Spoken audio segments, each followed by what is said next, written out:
In this episode, we speak with Ryan Drant, founder and managing partner of Questa Capital, a healthcare venture growth equity firm that invests in breakout growth companies.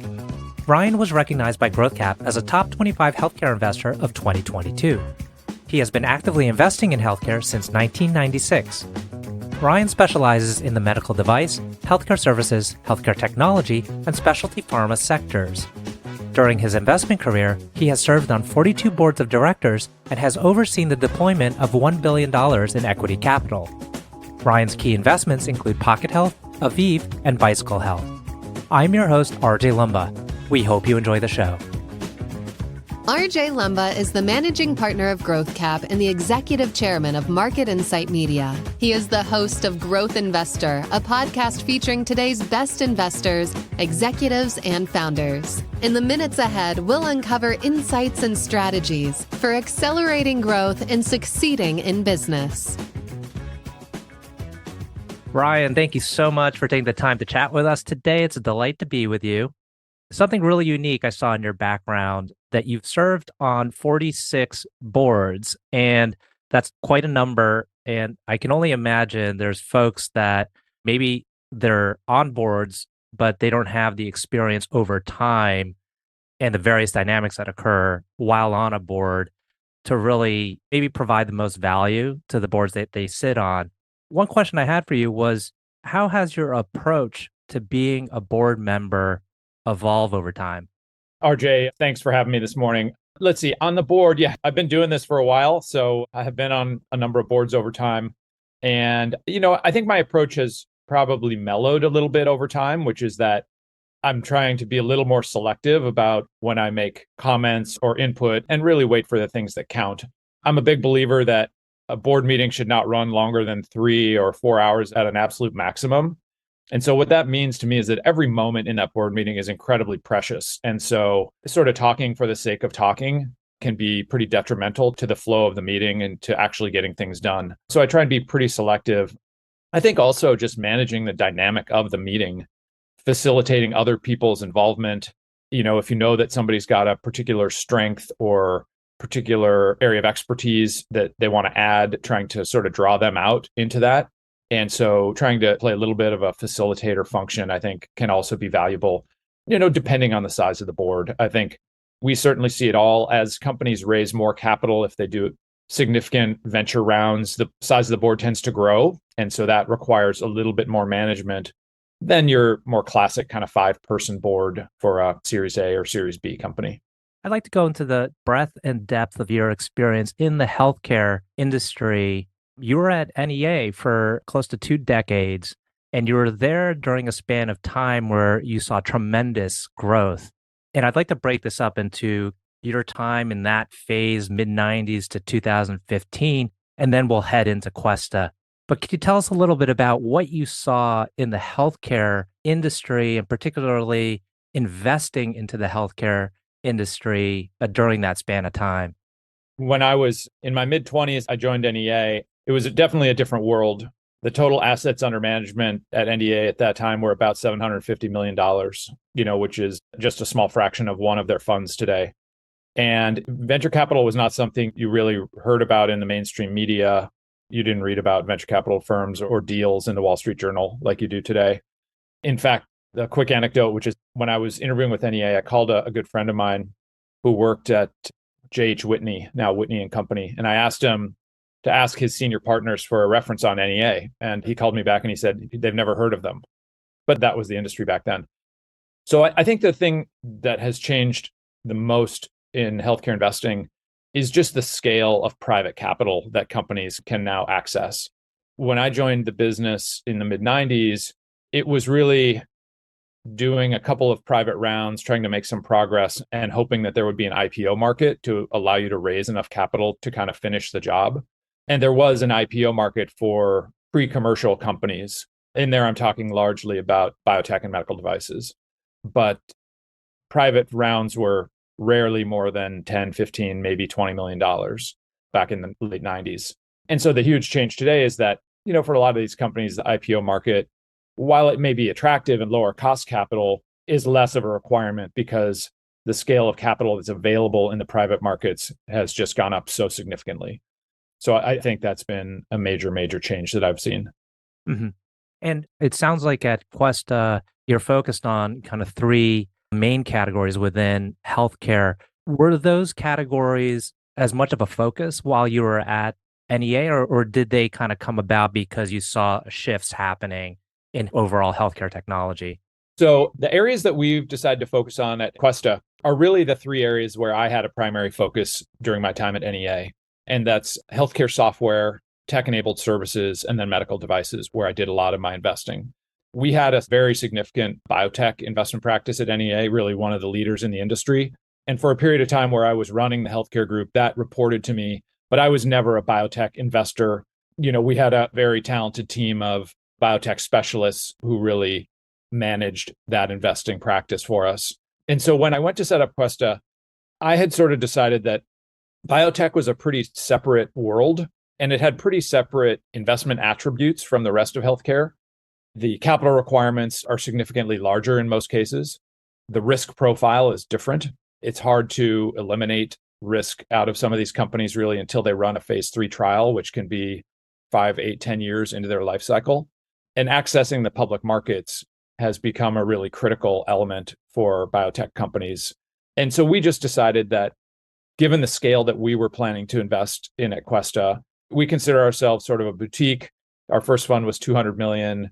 Our second fund was 350, that we didn't really have the scale to do biotech. And that also it just didn't fit with our broader strategy and size of investments we wanted to make. So long story short, we decided to eliminate that from our focus. The other thing I was curious about was you stayed quite a bit of time at NEA before launching Questa. Was it always something kind of in the back of your mind to start your own fund? What determined kind of the timing? And I ask that question because we speak with and we see a lot of folks that spin out fairly early.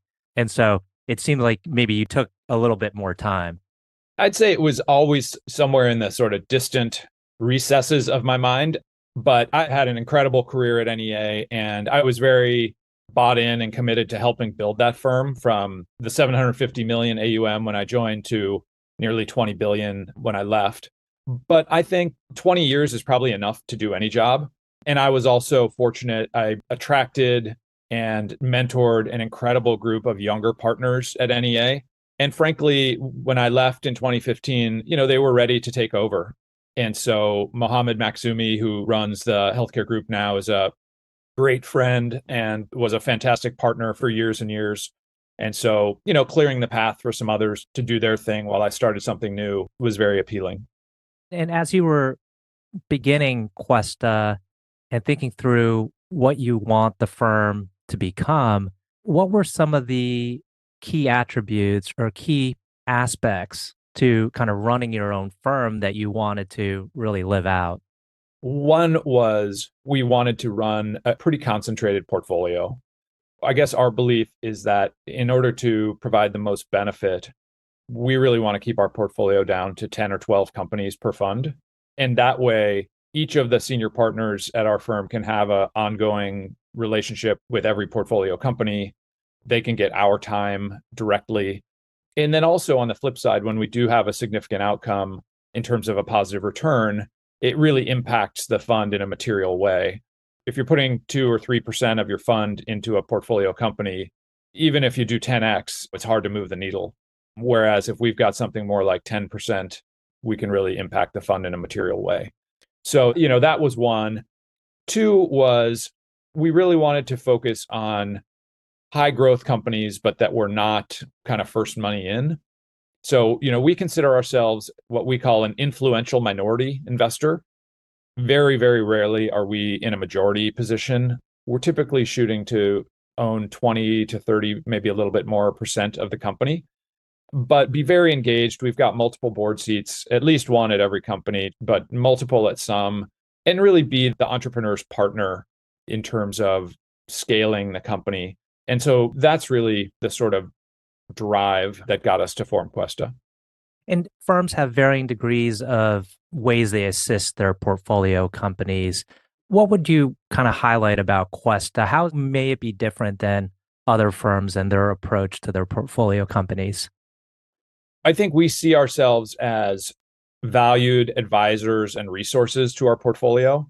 We are not a command and control kind of investor, but you mentioned I've been fortunate to serve on 40 boards. My partner, Brad, has served on 20 plus. And so our network and our pattern recognition is really what enables us to help companies. And so I'd say we're available and engaged. And so where we come in to really help companies is helping them professionalize. Oftentimes the companies we're investing in, they may have raised 5 or 10 million from angels. They've done a good scrappy job kind of getting the company going and some initial commercial success, but they haven't built sort of an infrastructure for long-term success. And that's really where we want to help. So whether it be hiring, filling out the senior management team, we're very, very engaged in hiring. In a few cases, like our portfolio company, Medrio, we actually led the CEO search when entrepreneur Mike Novotny decided that he wanted to pass the baton. So we're very involved in hiring and recruiting. We're very involved in compensation. So we're on the comp committee of just about every company that we're involved with. And so we have a broad perspective. We have a pretty broad view of what's going on in the marketplace in terms of comp. We're very involved in board recruiting. So we've helped recruit outside directors to most of our companies, typically people who we've worked with in the past, but sometimes new people that we're bringing into the fold. When it comes time to do additional financing, whether it be debt or equity, we're very, very involved in that process, whether it be making introductions, helping guide the process, providing strategic input.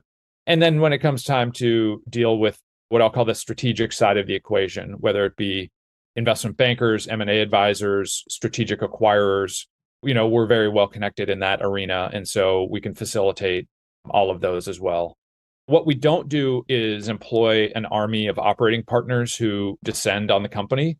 We try to be a little bit more flexible in that arena where we have a really, really deep bench of advisors and consultants who we've worked with in various areas. So if somebody needs help in marketing, in manufacturing, in regulatory affairs, we have an array of advisors who we've worked with in all those ways that we're happy to draw upon and make connections to. But we don't want to force an arranged marriage on somebody. What we want to do is provide options, if you will, and ones that are well qualified because we've worked with them in the past. And so that's really what we seek to do when working with the companies. Are there one or two subspecialties that you find really intriguing within kind of either the medical device or healthcare software arena? Yeah, I'll give you a couple of things right now which we're intrigued with. The first, and it's been around for a long time, but we sort of feel like it's starting to enter a new phase, is value-based care in terms of tech-enabled services. And it's been talked about for a long time. There's been some success, but I think people would generally agree it's taken a little longer to develop than people had expected. It's had some great success in places like Medicare Advantage, where caring for elderly patients and having a very engaged provider group has shown great success. Some success in oncology, but we see it moving much more broadly. We have a portfolio company called Cortica, which is doing value-based care for autism, and we're seeing really great results there. We've seen some other really interesting things across renal care and dialysis, across other areas in behavioral health. So we're excited about value-based care, and we think that's got a really bright future. In medical devices, we're really excited about connected devices. I think it's a whole new world for medical devices. When I started in this industry in the mid-90s, medical devices were just physical objects which provided some benefit, either a coronary artery stent, which you would implant in somebody's heart, or maybe a glucometer for somebody to test their blood glucose. But none of these were connected in any way. So they provided an immediate benefit to the patient, but they didn't provide an ongoing stream of data. And I think that's the biggest change that we've seen is not every device today is connected, but we're headed that way. And so the implications in terms of being able to improve care and provide better monitoring for patients, I think are really profound. So we've made a couple of investments along that theme, and a company called Echo, which is a digital stethoscope, which is a connected device, also has EKG. And so we think that's really exciting and has a really bright future. And then we made an investment earlier this year in a company called Avive, which is a connected automated external defibrillator for reviving patients who suffer from out-of-hospital cardiac issues, trying to prevent their death. We think the ability to connect devices is really, really exciting. And over the next 10 or 20 years, we'll have a really fundamental shift in that industry. Well, we're coming up on time here. I have two final questions I like to ask at the end of my interviews, and these veered towards more of the personal. But first question is, can you tell us about a book that may have had a profound impact on you? And if that's too serious, you can just provide a book recommendation. I read a book when I was a teenager, which was an autobiography of Dr. Richard Feynman. I don't know if you know Dr. Feynman. He was a very accomplished physicist. And the book is called Surely You're Joking, Dr. Feynman. And it talked about his own background as well as his life in sort of academia and physics. But what I found most interesting about it was he showed that you could both have an irreverence towards life as well as sort of intellectual intensity. And he combined those two in a really, really fascinating way. So it hit me at a formative moment, but I thought it was a really, really outstanding book and a little more engaging than his other books, which are the Feynman Lectures on Physics. Last question. Can you tell us about a leader that you particularly admire? This could be across any domain of expertise. I think Bill George, who was the CEO of Medtronic for many years and has been involved in a lot of like mentoring and leadership in academia, is a really impressive guy and somebody who I followed closely. He led a great company during a really exciting, expansive stage in their history. But I think, did it with the great ethical approach to the business, great energy. And so I think Bill is a fantastic leader. Excellent. Well, Ryan, I want to thank you again for taking the time to chat with us today. I know our audience will find this very insightful. Thanks, RJ. I really appreciate the chance to talk with you and appreciate all the time.